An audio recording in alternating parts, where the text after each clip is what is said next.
إلى هذه خالقنا تنسل إلى حضرة النبي المصطفى رسول الله وإليه وني من الأنبياء المرسلين والأرشاد والسلين والملائكة المقربين خصوصا شيخنا الأكبر مجند البغدادي وخصوصا yang santri Maulana Syekh Abdul Halim Wabrasra membaik kebiram wajib wadaratum walim al-Fatihah.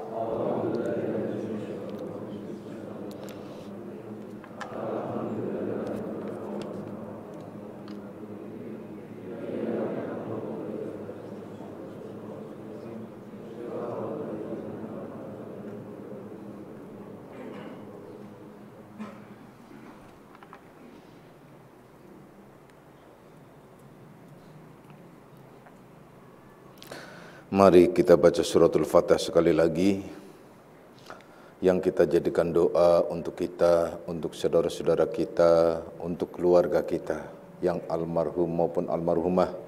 Begitu juga yang sedang mendapatkan musibah, semoga Allah mengangkat musibahnya tersebut.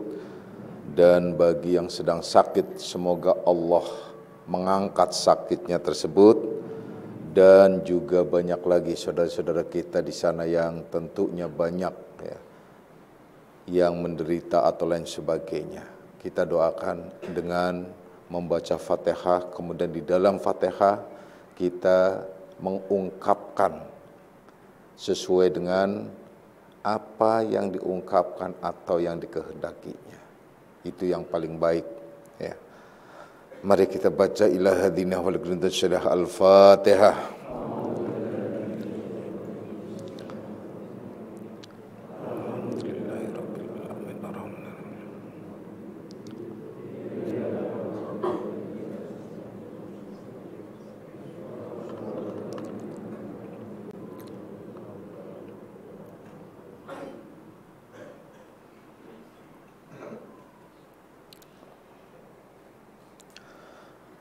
Assalamualaikum warahmatullahi wabarakatuh.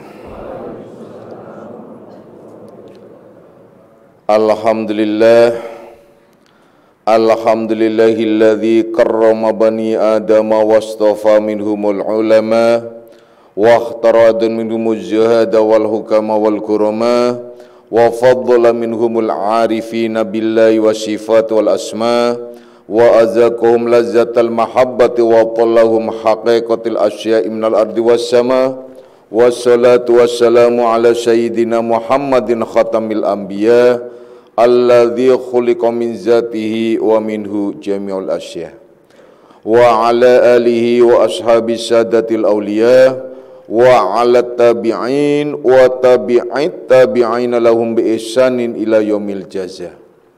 Subhanaka la ilma lana illa ma 'allamtana innaka antal alimul hakim wa la haula wa la quwwata illa billahil aliyil azim. Amma ba'du. Ma'asyiras salikin, kaum bapak dan kaum ibu jamaah pesantren Akmaliyah, anak-anak rohani aku semuanya, baik yang hadir secara jasmani maupun nafsani, baik yang mendengarkan langsung di pesantren Akmaliyah maupun yang melalui radio online Akmaliyah. Insya Allah mudah-mudahan di malam hari ini kita bersama-sama mendapatkan limpahan rahmah, maghfirah serta hidayahnya. Amin ya robbal alamin. Anak-anakku semuanya, mari kita lanjutkan kajian kita di dalam membahas kitab Syarah Hikam Ibnu Athaillah, di mana kita sedang membahas tentang beberapa pengertian, khususnya dalam hal tuntut menuntut atau pinta meminta atau dalam bentuk doa sekalipun. Sebagaimana yang telah kami jelaskan, kami gambarkan pada kajian yang lalu tentang tolabuka minhu ittihamul lahu atau tolabuka min huttihamullah, yakni bahwasanya tuntutmu, permintaanmu, keinginanmu ya, terhadap Allah Subhanahu wa taala atau dari Allah Subhanahu wa taala itu ada esensi atau mengandung unsur bahwa kamu itu mempunyai kekhawatiran tentang Allah itu tidak akan memberikannya. Ini sudah dibahas ya. Jadi kaitannya dengan masalah sebagai contoh rezeki dan lain sebagainya. Artinya seseorang yang meminta kepada Allah sementara yang diminta itu sudah dijanjikan oleh Allah. Ini kan aneh. Apa sih yang dijanjikan oleh Allah? Banyak. Contoh yang dijanjikan oleh Allah, pertama ialah seperti yang telah Bapak jelaskan, 4 yang ditetapkan di dalam diri manusia tatkala ia ada berusia 4 bulan di rahim ibunya, kemudian Allah meniupkan ruh melalui utusannya malaikat sekaligus menetapkan perjalanan hidupnya di dunia ini, batas waktunya, termasuk berbagai macam fasilitas yang diberikan oleh Allah. Pertama ialah rizki sudah dijanjikan oleh Allah. Berapa kalian akan mendapatkan rizki di dunia ini sebagai jembatan kalian untuk sampai ke akhirat. Yang kedua, batas umur yang disebut ajal. Yang ketiga ialah amal perbuatan yang berarti kaitannya dengan pekerjaan, karir dan lain sebagainya. Bukan sebatas amal perbuatan dalam arti ibadah saja. Tapi yang dikehendaki wa amaluhu, tentang amalnya di situ ialah segala bentuk yang dikerjakan. Pekerjaannya apa sih? Perbuatannya apa sih? Bagaimana sih ibadah dan lain sebagainya, itu sudah menjadi ketetapan. Itu ditetapkan oleh Allah. Kemudian yang terakhir ialah syakiyun aw sa'idun. Dia hidup dalam kondisi menderita, baik menderita secara batiniah, hati, jiwa, atau menderita secara fisik. Semua sudah ditetapkan oleh Allah. Termasuk dia adalah hidup bahagia, bahagia secara batiniah atau bahagia secara fisik. Itu semua telah ditetapkan oleh Allah Subhanahu wa taala. Jadi 4 ini sebenarnya kunci pokok dari segala kehidupan. Pokok-pokok yang sudah dijanjikan oleh Allah kemudian kalian memintanya kepada Allah, itu satu tanda bahwa kalian itu kurang percaya terhadap Allah, atau ada kekhawatiran bahwa Allah itu tidak akan menurunkannya. Itu yang dikehendaki. Jadi tolabuka minhut tihamulah. Jadi permintaanmu, tuntutanmu dari Allah itu mengandung pengertian-pengertian bahwasanya kamu itu ada rasa khawatir, takut Allah itu tidak memberikan kepadamu apa yang telah dijanjikan. Sementara Allah selalu menyatakan, innallaha la yukhliful mi'ad. Allah sesungguhnya tidak akan pernah mengingkari janji. Dalam ayat lain, innaka la tukhliful mi'ad. Sesungguhnya engkau adalah zat yang tidak pernah mengingkar janji. Dan banyak lagi kalimat-kalimat sejenis itu. Tapi masih banyak juga yang akhirnya orang selalu meminta, menuntut terhadap Allah, protes. Jadi kalau dirangkai dalam bentuk doa, itu doanya itu bentuk protes. Padahal Allah Subhanahu wa taala sudah menjelaskan dan menggambarkan. Banyak orang yang meminta tapi ia tidak tahu apa yang diminta. Maksudnya bukan tidak tahu bentuknya, tapi efek akibat yang diminta itu. Kalian tahu nggak efek pada saat kalian meminta rezeki, berlimpahnya rezeki dari Allah? Efeknya apa sih? Resikonya ialah kalian akan bergumul dengan nafsu kalian. Bisa jadi hati dan jiwa sakit karena rezeki itu. Bisa jadi jiwa dan hati itu terlalu berlebih. Sukanya dan membanggakannya sehingga muncul kesombongan dan keangkuhan. Banyak sekali. Tapi kalau kalian tidak memaksa dalam bentuk protes terhadap Allah tentang rezeki, mungkin rezeki itu menjadi berkah. Rezeki berkah itu cirinya ialah menenteramkan hati dan jiwa kalian. Membuat kalian itu bertambah dekat kepada Allah. Itu ciri-ciri rezeki yang berkah. Kalau makin menjauhkan kalian dari Allah, membuat hati makin menderita, jiwa makin gelisah, itu satu tanda-tanda rezekinya adalah kurang berkah. Bukan tidak berkah, kurang berkah. Maka apabila rezeki itu kurang berkah, apa caranya? Banyak cara. Kalau kalian sudah merasakan itu, banyak cara. Sebagai contoh cara-cara ialah di mana kita tidak mengikat diri kita dari rezeki itu. Melepaskan rezeki itu. Dan banyak lagi. Itu adalah khusus kajian-kajian khusus ya. Nah, kita lanjutkan saja. Jadi pada saat kalian meminta panjang umur, Allahumma tawil umri, ya Allah panjangkanlah umurku, itu tidak akan menjadikan berubah umur kalian menjadi panjang karena sudah ditetapkan oleh Allah. Wa ajalihi, ajalnya. Jadi kalau disebut birizkihi, wa ajalihi, wa amalihi, au syakiyun, au sa'idun, hidup menderita atau bahagia, semua sudah menjadi ketetapan. Panjang lebar kalau diuraikan di sini. Intinya ialah kalau kalian meminta sesuatu terhadap Allah, menuntut sesuatu terhadap Allah yang sudah menjadi ketetapan Allah, rugi. Kenapa ruginya? Karena itu pasti datang.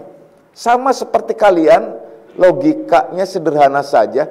Kalau kalian bekerja di satu perusahaan, kemudian kalian menuntut gaji kalian, meminta terus gaji kalian, padahal belum waktunya gajian, kan aneh. Kalian gak meminta pun pasti itu akan menjadi bahagian kalian, karena kalian sudah bekerja, kalian sudah menjadi karyawannya, kalian ada di perusahaan tersebut. Sama seperti kalau kalian yakin kalian hamba Allah, kalian diciptakan oleh Allah, minimal adalah menjadi makhluk Allah kalau tidak berani menyebut dirinya itu hamba Allah. Menjadi manusia, jangankan kalian sebagai manusia yang berakal, manusia yang dijadikan oleh Allah fi ahsani taqwim, binatang yang melata saja banyak yang tidak mampu membawa rezekinya. Karena Allah sangat bertanggung jawab terhadap hamba-hambanya. Allah sangat bertanggung jawab terhadap makhluknya, tidak akan menterlantarkannya. Kalau kalian mengambil contoh yang nadir, yang langka, ini hal-hal yang sangat unik akhirnya. Itu contoh yang paling sederhana ya. Kemudian kita lanjutkan. Wa talabuka lahu ghaibatun anhu minka. Begitu juga apabila kalian minta terhadap Allah hal-hal yang gaib, yang sebenarnya itu adalah Allah dekat, yang dikehendaki di sini, ya, kalau memang bahasa secara lahiriah ini sangat sulit, karena kalimatnya wa talabuka lahu ghaibatun anhu minka, dan kamu menuntut baginya ghaibatun, yaitu ghaib, sesuatu yang tentang hal-hal yang gaib daripadanya, yaitu terhadapmu atau darimu. Ini yang dimaksud ialah apabila kalian meminta terhadap Allah, berdoa. Apa saja sih hal-hal yang terkait dengan masalah wilayah yang gaib, yang berarti kedekatan. Apabila kalian ingin mendekatkan atau meminta untuk mendekatkan, atau kalian meminta untuk agar kalian dekat dengan Allah, itu satu pertanda lagi, yakni bahwasanya disebutkan bahwasanya ialah anhu minka, bahwasanya ghaibatun anhu minka, dia itu adalah berarti jauh, ghaib, dia itu ghaib darimu, berarti ia jauh darimu, jadi seolah-olah engkau adalah jauh darinya. Jadi kalau kalian minta untuk didekatkan diri kalian terhadap Allah, itu satu tanda bahwa itu adalah kamu masih jauh darinya. Ini tak mengapa, ini wajar. Kalian kalau kamu minta seperti doa, ilahi anta maksudi wa ridhoka matlubi ati mahabbataka wa bikurbika, dengan kareb, kedekatannya, itu wajar bagi seorang salikin, karena memang adalah jauh. Sebagaimana langkah-langkah zikir yang dilakukan, seolah-olah jauh walaupun Allah itu dekat. Kalimat la ilaha illallah, tidak ada Tuhan selain Allah, ini sebenarnya kalimat yang disebut firaq, yaitu kalimat apa? Perceraian, perpisahan. Kalimat artinya kesenjangan. Kenapa? Karena kalimat la ilallah, tidak ada Tuhan kecuali Allah, yang berarti dizikirkan. Kalau kalian menzikirkan la ilaha illallah,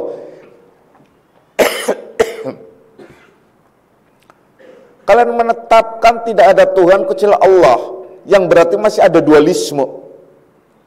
Ada kata-kata selain Tuhan, ada kata-kata Allah. Makanya disebut ini satu perceraian atau sesuatu yang ada kesenjangan atau jarak disebutnya. Jadi sesuatu yang ada jarak. Nah, kalau kalian zikirnya masih la ilaha illallah, berarti memang kalian juga masih ada jarak dengan Allah. Maka layak kalian meminta doa, ilahi anta maksudi wa ridhaka matlubi atini mahabbataka wa bikurbika wa ma'rifah. Itu layak. Karena pada saat kalian zikir la ilaha illallah, itu sebenarnya memang kalian ada jarak. Kita tuh ada jarak. Jadi jangan merasa kita tuh dekat banget. Iya sih, secara teori dalam ilmu kita tuh dekat. Wa nahnu aqrabu ilaihi min hablil warid. Kami lebih dekat kepadanya daripada urat nadi.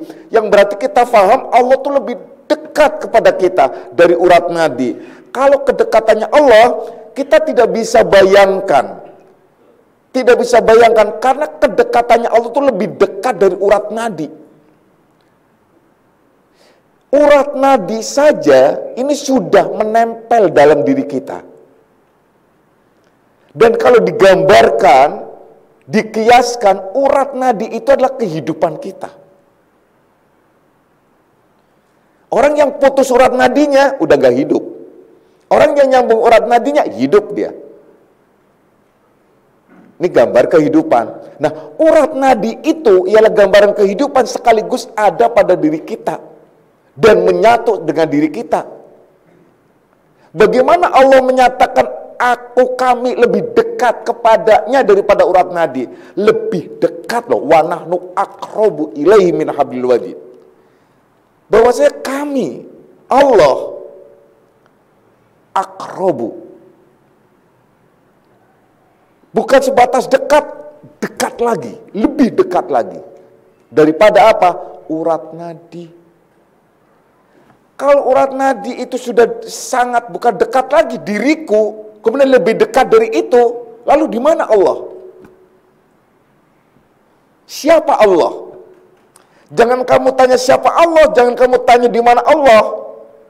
Apabila kamu sudah tahu, kalian sudah tahu tentang siapa yang bertanya dan di mana yang ada, baru kalian akan bisa menjawab dan tanpa mengucapkan kata-kata. Kalla lisana, keluh lisannya.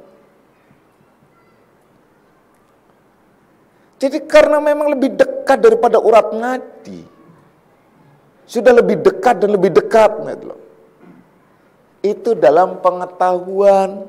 Kemudian jangan ujug-ujug, tiba-tiba kalian mengatakan tidak perlu berzikir la ilaha illallah karena Allah sudah lebih dekat daripada urat nadi. Tidak begitu. Jangan salah faham. Zikir itu bertahap.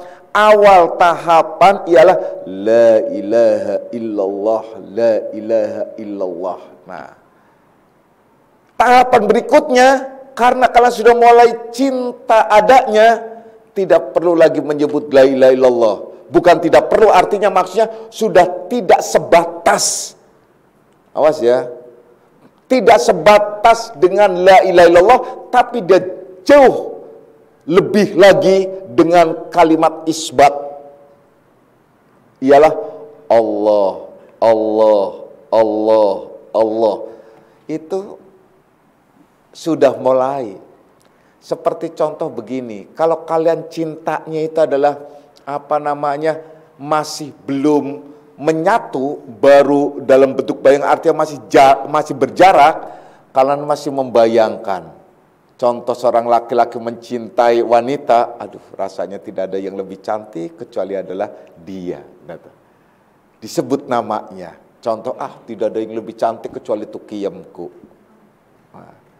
Tidak ada lebih cantik kecuali danyepku. Wah, tidak ada yang lebih ganteng, ya, istimewa kecuali kekasihku.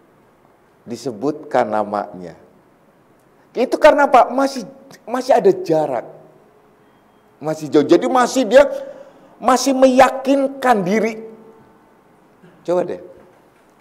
Kalian laki-laki jujur dalam hati. Banyak wanita yang lebih cantik daripada istri kalian. Tapi kalian meyakinkan dirinya, enggak ada yang lebih istimewa kecuali istri saya. Itu menghibur sebenarnya.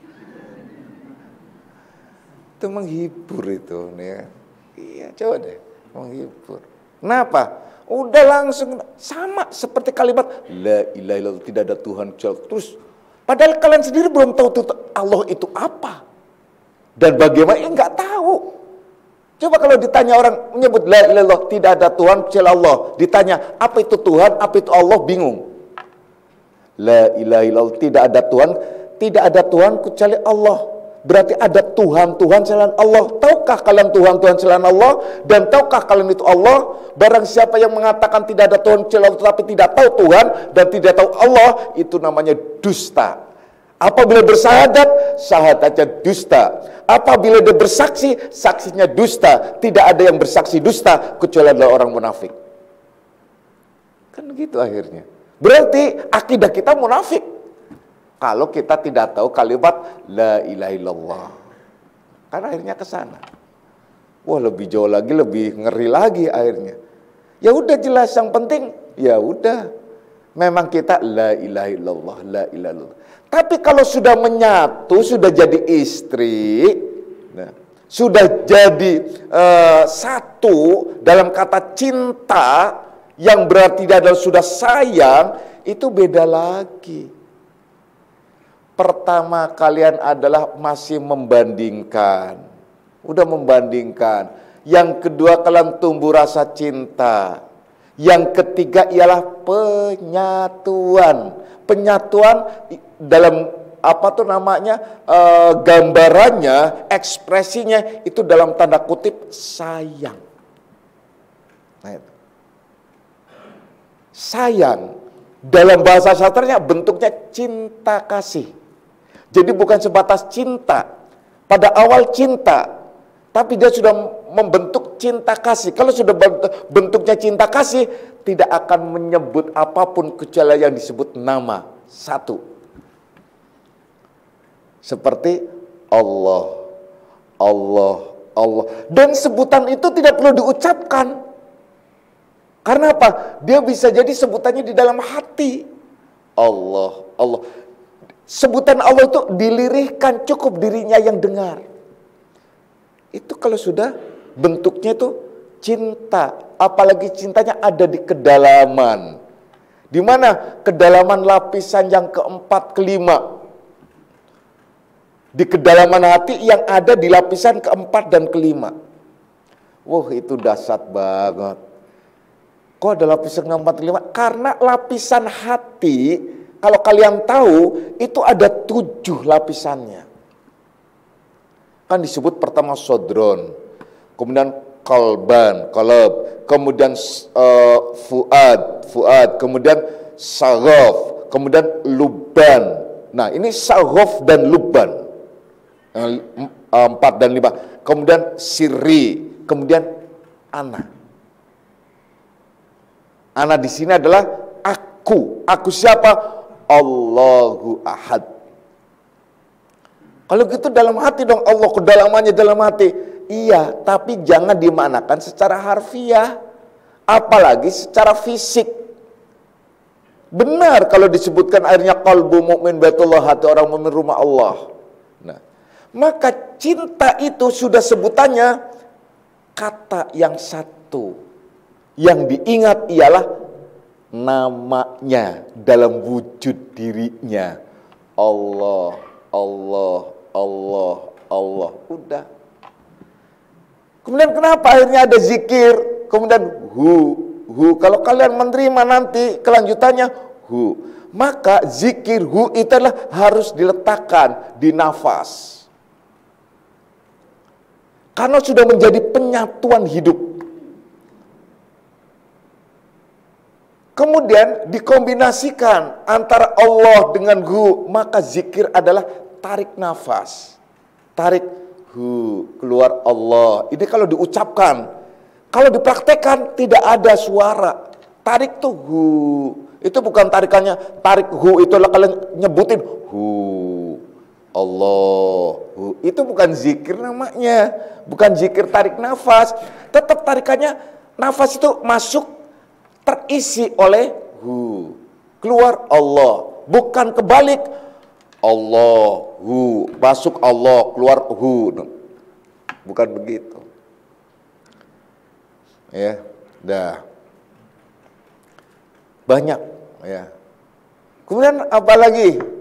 Setelah hu, kalimat hak, hayun, qayyum, kohar. 4 yang belum Bapak turunkan kepada kalian. Setelah hu Allah, kalian hu Allah aja dulu. Jadi zikir la ilaha illallah, kemudian kalian zikir dalam hati Allah, Allah, kemudian lanjutkan nafasnya hu Allah. Jadi sepanjang hari itulah untuk merangkai suhud dan musyahadah. Jadi kalau kalian meminta kedekatan kalian terhadap Allah, kemudian kalian tidak mempraktekkan dengan zikir Allah dan hu Allah, itu bukan sebuah permintaan yang baik dan benar, melainkan sebatas tuntutan. Ya. Sebatas tuntutan karena kalian merasa jauh daripada Allah. Tapi kalau kalian tetap zikir la ilaha illallah, la ilaha illallah, dizaharkan, kemudian kalian dalam hati Allah, Allah, Allah, di dalam hati ya. Andai saja terungkap di mulut boleh, tapi tidak didengar oleh yang lain kecuali diri kalian sendiri. Allah, Allah, Allah, Allah. Kemudian baru hu, Allah, tarik nafas hu, keluar Allah terus. Dan itu akan mengisi suhud dan musyahadah di sepanjang perjalanan hidup kalian. Maka apabila sudah istiqomah di sana, kalian tidak akan pernah lupa sekejap pun tentang Allah. Tidak akan pernah lupa mencintai Rasulnya. Karena Rasulnya adalah sebagai perwujudannya. Karena faham tentang Muhammad majazi dan Muhammad hakiki. Karena faham betul tentang jasmani dan barzaki. Itu. Terus Muhammad hakiki apa? Muhammad majazi apa? Nah ini repot lagi. Ini banyak yang nggak paham. Kalau yang nggak paham sudah next saja. Lewatkan saja. Ya. Lewatkan saja. Jadi udah apa yang kalian paham saja. Jadi kalau orang meminta sesuatu untuk kedekatannya kepada Allah, itu satu tanda itu tadi. Yaitu bahwasanya berarti memang dirimu itu adalah merasa jauh dan ingin diakui tentang kedekatannya. Ya. Merasa jauh gitu. Dah, kita lanjutkan lagi ya. Wa talabuka li ghairihi li qillati hayaika minhu. Dan apabila kamu tuh menuntut, meminta ya, meminta kepada Allah untuk mencapai sesuatu yang dimaksud wa talabuka li ghairi, apabila kamu minta kepada Allah bagi selainnya.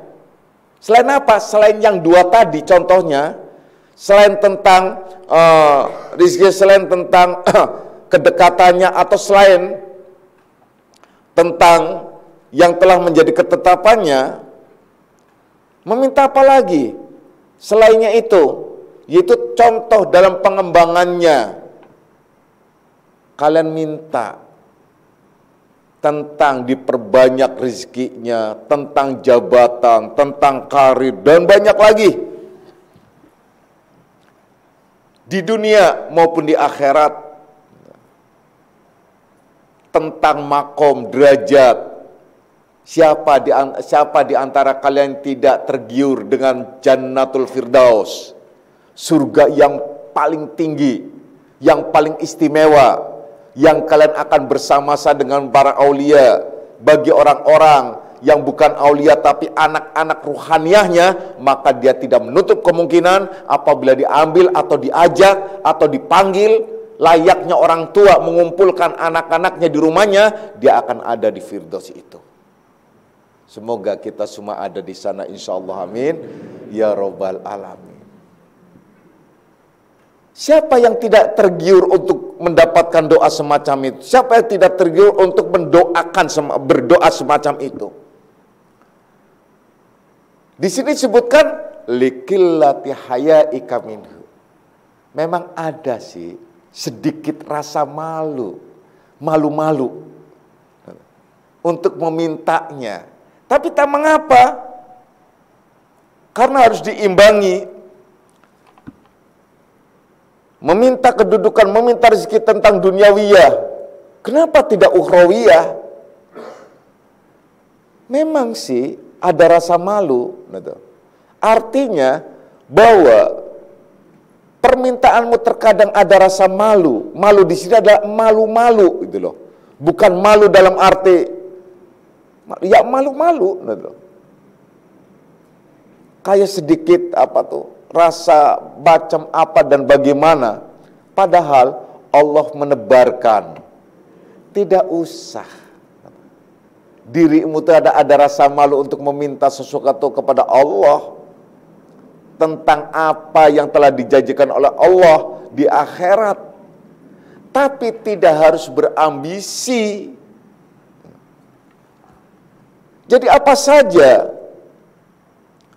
yang telah dijanjikan oleh Allah di akhirat, Allah pasti akan memberikannya. Pasti Allah akan mencukupkannya. Jangan kemudian kalian terpedaya lagi, menjadi gurur, terpedaya. Karena banyak orang yang akhirnya terpedaya, gurur, dengan situasi, dengan kondisi, dengan keadaan, apa saja. Terpedaya dengan akhirat, terpedaya dengan dunia. Di dalam dunia ada harta, ada kedudukan, ada status dan sebagainya. Banyak orang yang terpedaya. Di akhirat banyak orang yang terpedaya. Terpedaya kenapa? Dia adalah takut neraka, dia hanya ingin surga. walaupun itu benar dan diperbolehkan, tapi kemudian jangan kalian terpaku di situ sehingga kalian tidak menuju atau tidak sampai kepada Allah Subhanahu wa taala. Malu-malu seperti seorang salikin yang sering mengatakan, kenapa harus minta surga? Kenapa harus minta kesenangan sana? Bukankah sudah disediakan?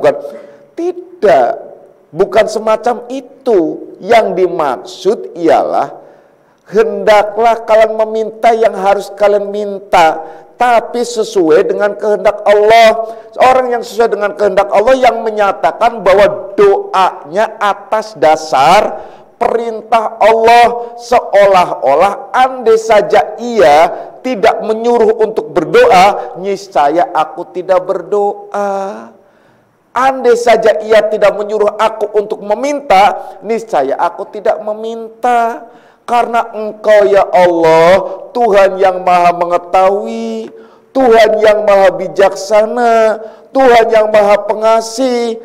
Apapun kebutuhan hamba telah dicukupinya, apapun keinginan hamba telah diberikannya, dan seterusnya dan seterusnya. Jadi bukan serta-merta kalian setelah dinyatakan ini, kemudian kalian, saya nggak berani minta sama Allah, saya nggak berani, saya malu kalau minta rizki, saya malu kalau minta diselamat, saya malu, dan tidak semacam itu. Kendati pun di sini ada rasa itu, tapi tetaplah, oleh karenanya doa itu disebut mukhul ibadah. Jadi doa itu adalah intisari daripada ibadah. Karena ibadah yang kalian laksanakan itu sendiri doa. Itu yang harus kalian pahami, wahai anak-anakku semuanya, ya. Kemudian yang keempat ialah wa talabuka min ghairi liwujudi bu'dika anhu. Apabila kalian meminta sesuatu kepada selain Allah, selain dirinya, itu sebagai pertanda kalian memang sangat jauh dan jahil. Bodoh disebutnya. Kenapa bodoh? Karena memang dia adalah tidak paham dan tidak tahu yang dikehendaki oleh Allah Subhanahu wa taala. Padahal Allah sudah memberitahukan, ud'uni astajib lakum, mintalah kepadaku niscaya aku kabulkan. Kenapa kamu meminta sesuatu terhadap selainku? Karena apa? Karena ia memang orang yang jauh dari Allah, mungkin bahkan tidak mengenal Allah. Banyak orang yang meminta-minta kepada selain Allah, banyak yang meminta ke kuburan, meminta ke batu kayu, minta ke tempat-tempat keramat dan lain sebagainya. Bahkan ada yang tanya di tanya di di grup yang menyatakan, pertanyaannya logik, sebagaimana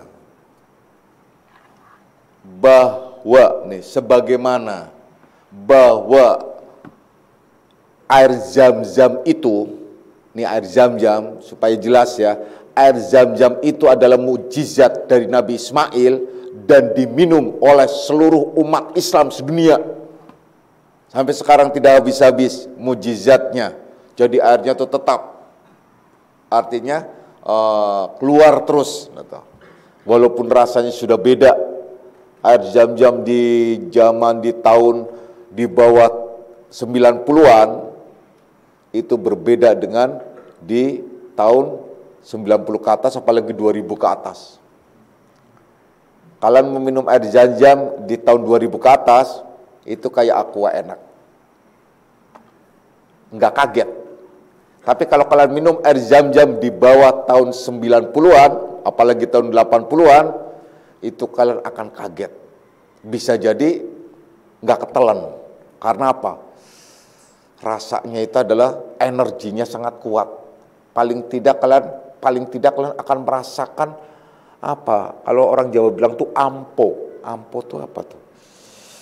Rasa tanah atau zat besi atau apa elektronnya itu tinggi, gitu loh. Tinggi sekali. Jadi kaget kadang-kadang. Itu Zam-Zam dahulu ya. Sekarang itu terlepas dari itu semua. Nah, pertanyaannya, air Zam-Zam itu diminum, bahkan dibawa. Bahkan air Zam-Zam itu disebut berkah. Siapapun yang minum air Zam-Zam itu akan berkah. Orang minum air Zam-Zam, sehari minum air Zam-Zam, nggak minum apa-apa, itu masih bisa hidup. Minum air Zam-Zam. Itu pernah terjadi, yaitu pada zaman Rasulullah Sallallahu Alaihi Wasallam, kalau nggak salah tuh Anas, atau kalau nggak salah tuh sahabat yang akhirnya menjadi sahabat beliau itu nunggu kepengen ketemu Rasulullah Sallallahu Alaihi Wasallam, itu nunggu berhari-hari.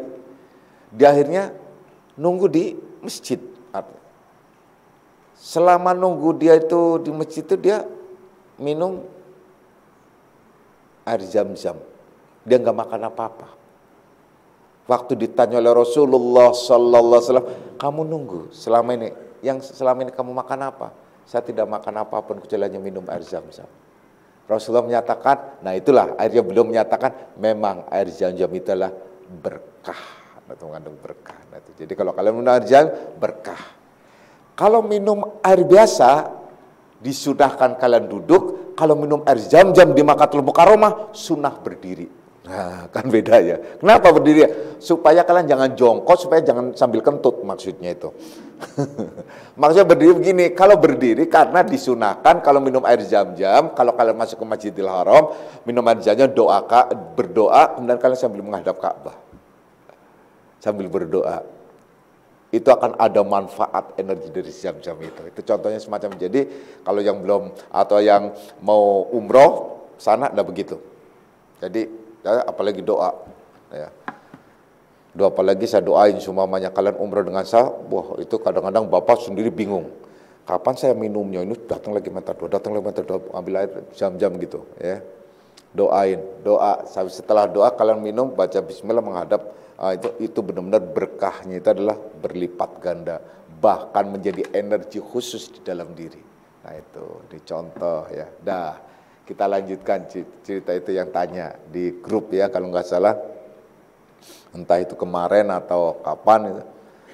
Jadi akhirnya si penanya ini membandingkan kalau arjan begitu, bagaimana kalau kami ziarah di makam-makam wali. Di makam-makam wali itu biasanya ada air, ya kan? Dia ngambil airnya, entah air digentong atau apa segala macam. Itu sama nggak manfaatnya dengan air Zam-Zam? Saya katakan tidak. Nah, loh kenapa? Kalau air Zam-Zam memang mukjizat langsung. Nah kalau air gentong di makam, siapa yang nyediain? Paling miun nyediain itu gitu. Nah itu loh, jadi jangan salah paham. Itu loh. Ada lagi air Zam-Zam langsung. Wah, ini airnya ini ada tembusnya sampai ke air Zam-Zam sana sumurnya. Di mana itu kalau kalian ke Pamijahan, kalian akan dibohongin kayak gitu tuh. Nanti di gua itu nanti ada air. Nah, air itu adalah sumbernya Zam-Zam di Mekah. Coba. Lewatnya mana? Lewat laut, ke bawah laut gitu loh. Langsung nembus gitu. Ya udah, kalau bilang sumber-sumberan mah sama semuanya. Karena apa? Karena semuanya adalah air itu adalah disarikan oleh Allah. Termasuk air kencing kalian disarikan oleh Allah. Nah kan, air kencing. Kemudian air kencing, masih mending air kencing. Air liurnya mayat. Zombie. Tuh. Air liurnya itunya segala macam, itu disarikan. Terus airnya jadi air bening, kalian minum. Apalagi yang dekat kuburan. Hujan deras kan, hujan deras itu baru meninggal, kubur, udah netes kan, udah langsung, itu semua perintilan-perintilan udah masuk tuh, jadi air, tapi disarikan karena kalian taunya air bening, ya udah minum, udah sehat, udah semuanya udah gak ada. Padahal air itu telah melalui mayat, terlalu macam mending mayat, tikus, anjing, apa segala, udah. Yang lebih gila lagi apa? Sumur kalian dekat nggak dengan sepiteng kalian? Makan itu, minum itu, jijik lagi kau itu, udah jijik, ya ampun Gusti, itu padahal ngeresep itu, gitu. Langsung ke, wah udah deket-deket, ya jaraknya berapa sih? 2 meter, 3 meter, 4 meter, 5 meter, sebut saja, ngerembes itu langsung situ, ya kan? Berarti termasuk Bapak? Iya, tapi enggak. Loh kenapa? Iya enggak. Air di sini, apa tuh, sepiteng yang di sini tuh bukan sepiteng los begitu, sudah dibuat dengan apa tuh, biotek apa istilahnya itu. Jadi nggak ngerembes ke bawah. Nah itu loh. Jadi kalau kalian minum air di Akmalia, itu nggak bekas kencing kalian. Tapi kalau kalian minum di tempat lain, insya Allah bekas kencing-kencingan. Ya. Makanya air doa, apalagi udah didoain sama saya, udah istimewa banget ya. Jadi kalau air di Akmalia buat mandi kalian, buat wudhu kalian, itu bukan muter itu. Tapi bekas mandi, bekas wudhu, bekas kencing kalian sengaja dimasukkan ke rembesan. Supaya bisa dipakai oleh kalian lagi, itu maksudnya. Makanya kan gak kering-kering nih. Akmalia udah dari kemarin tuh kiri kanan udah pada ini. Kenapa? Karena ditampung. Air kalian semua itu ditampung. Sini udah buat lagi ya. Gak usah jauh-jauh ke sana. Ntar ribet lagi kalian. Ya. Itu contoh-contoh. Jadi yang bertanya di situ, tanyanya yang kagak-kagak aja kalian sengaja. Banyak karena banyak nenek-nenek. Kenapa nenek-nenek, kakek-kakek ada nggak? Banyak juga. Nah, tuh. Banyak yang muda-muda banyak bawa sengaja botol aqua, botol minuman untuk diambil airnya udah langsung itu. Itu. Kalian lagi, ada lagi Salikin, Akmalia. Padahal saya bawa, sayang bawa. Maksud saya itu napak tilas. Karena apa? Hanya saya yang membacakan kitab beliau yang ditulis langsung. Hanya saya di generasi, apalagi generasi sekarang, hanya saya. Makanya saya mengajak kalian ke sana, yaitu ke yang santri. Kitabnya ditulis langsung oleh beliau. Dan dulu aslinya tuh sama saya lagi kehilangan, diambil lagi sama siapa? Sama yang dirinya kali. Akhirnya tinggal foto aslinya. Nah, kemudian beliau karena beliau menulis, saya hanya mengajak, kenapa? Saya mengajak ziarah kalian itu ke tempat-tempat yang terkait dengan kalian. Yaitu karena beliau adalah buyut ya, dari nenek atau kakek guru kalian, maka napak tilaslah ke sana. Napak tilas ke sana, itu di sana ada 2 kolam bulat. Dulunya tuh 1. Nah, orang-orang yang nggak ngerti, apalagi Salikin yang baru-baru, pada ngambil. Karena apa? Wah, ini airnya air mujizat, ambil. Saya pikir, sesatlah dia. Ngambil. Karena, wah ini air pokoknya. Apalagi orang kalian datang dari sana, kalian diam-diam aja deh. Orang yang datang itu dianggapnya itu air Zam-Zam. Itu di guru kita sana. Sementara air itu dulu, kalau Salikin dulu, waktu ngajak saya nggak banyak-banyak, saya sengaja nyebur semuanya. Nah makanya sampai Ustadz Dali ke sana lagi, diomongin sama kuncen sananya lagi.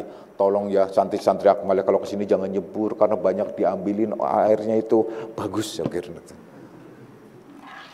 Mandi gitu. Kenapa? Karena satu persis saya yang membuat itu aliran air itu. Karena dulu waktu itu, karena waktu dengan anaknya beliau itu, saya akrab banget dengan anak beliau dulu itu. Saluran itu. Ini udah ribet lagi. Nah, sana sendiri saya ini udah deh ribet. Nah, dibawa airnya buat apa? Macem-macem. Nah, itu yang salah. Ya, jadi tidak ada tempat. Jadi kalau kalian ziarah kemana-mana, lah kalau semuanya minum boleh. Kalian kalau datang ke makam Wali Sanga contohnya. Wali Songo tuh di mana aja atau ke makam kemana aja ada airnya gede, minum langsung. Habis minum kalian sisanya cibunin lagi nggak apa-apa. Biar orang berkah. Kenapa bekas minum kalian? Minum karena apa? Minum karena apa? Kalian haus niatnya, tapi jangan minum. Oh, mudah-mudahan dengan minum ini kalian berkah gitu supamanya. Enggak ada, minum air. Ya namanya air berkah, dengan catatan kalian minum baca bismillah. Itulah berkah, selesai. Minum. Udah minum gak apa-apa. Ya. Tuh ya. Awas loh ya. Hati-hati. Jadi tidak ada tempat yang keramat. Kalau kalian mau mencari keramat, carilah di orang tua kalian. Yang paling keramat itu adalah orang tua kalian. Tapi masih hidup. Kalau sudah meninggal, nggak keramat lagi. Karena kalian harus mendoakan, bukan kalian minta doa. Jangan sampai kalian pulang kampung, terus mau pergi lagi langsung bilang-bilang sama di kuburan di nisannya. Mak. Ya, ini anaknya mau pergi merantau, mudah-mudahan doakan, mudah-mudahan dapat rezeki lebih banyak lagi ya, biar bisa pulang kampung lagi. Langsung nongol, iya nak, kabur mesti loncat. Coba, kenapa? Pasti. Karena apa? Kalian sebenarnya itu penakut, termasuk saya kali ya. Penakut, kenapa? Karena salah satu contoh diantaranya, salam yang gak mau dijawab, kan kalian salam di kuburan. Kalau salam, kalian salam secara umum, ada yang dijawab, assalamualaikum, waalaikumsalam, senang. Nah, karena apa? Kalian mau masuk, salamnya nggak perlu yang nggak perlu dijawab, salam waktu kalian dengar salam, salamnya imam, assalamualaikum, selesai kan? Kalian nggak perlu jawab, waalaikumsalam, nggak perlu jawab. Tapi ada salam yang kalian nggak mau dijawab. Saya salam, saya nggak mau dengar jawab. Kenapa? Pada saat kalian ke kuburan. Kan disuruh jawab, assalamualaikum ya ahlal kubur, assalamualaikum ya ahlal kubur, bangun semua, waalaikumsalam. Ya kalian kabur nggak mau lah, nggak mau, pasti nggak mau, kan itu udah pasti. Nah itulah salam. Makanya ya udahlah, kalian kalau di kuburan, maksudnya apa sih? Zikrul maut, zikir maut. Artinya apa? Ingat terhadap kematian, itu saja. Jadi bukan kemudian cari macam-macam yang lain-lain. Apalagi minta kepada sesuatu selain Allah terhadap harta keramat, enggak ada. Apalagi binatang keramat, ini keramat, enggak ada. Keramat itu hanya ada pada kedua orang tua kalian, catatannya masih hidup. Orang tua ruhaniah terlebih lagi. Itu aja. Jadi orang tua ruhaniah, orang tua lahirnya, wah itu istimewa deh udah, enggak ada duanya. Keramat itu kalau mau cari keramat. Jadi kalau kalian cari keramat-keramat di tempat-tempat tertentu, udah nggak akan. Ini ada yang burung keramat, kemudian ikan keramat, ini keramat, apanya yang keramat? Nggak ada, ya, nggak ada yang keramat-keramatan. Yang keramat itu hanya ada pada kedua orang tua kalian. Itu saja. Jadi akhirnya Bapak jawab, ya memang itu. Tidak sama, air zam-zam beda dengan air kendi di kuburan. Air kendi di makam disamain dengan air zam-zam, enggak lah, enggak sama ya. Karena siapa? Yang membuat itu adalah orang yang hidup. Kalau air zam-zam kan memang dia muncul dan jejakan kaki Nabiullah Ismail alaihissalam itu adalah mukjizat keluarlah air zam-zam. Akhirnya air zam-zam itu kumpul dan menjadikan sumur sekarang. Nah, itulah masih dekat daerah Ka'bah pada saat itu.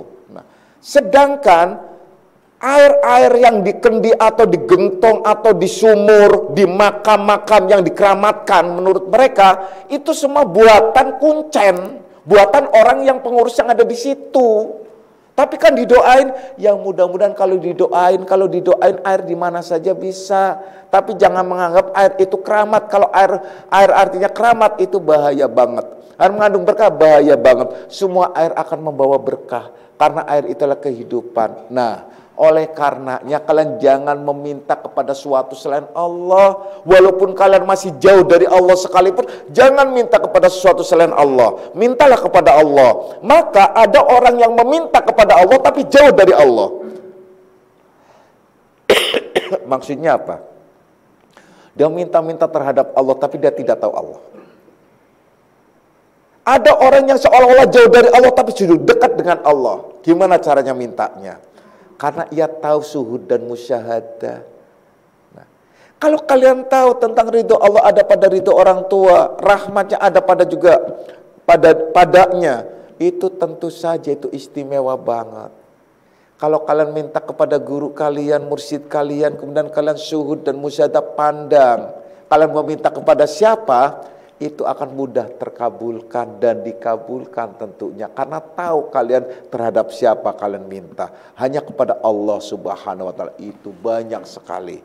Jadi intinya ialah di sini 4 perkara, yaitu 4 perkara itu yang menjadi maklulat itu 4 perkara tentang tuntutan itu ialah tuntutan pertama yang diuraikan tuntutan daripada Allah Ta'ala, yang kedua tuntutan baginya ya, dan ketiga tuntutan bagi lainnya, dan keempat tuntutannya daripada lainnya.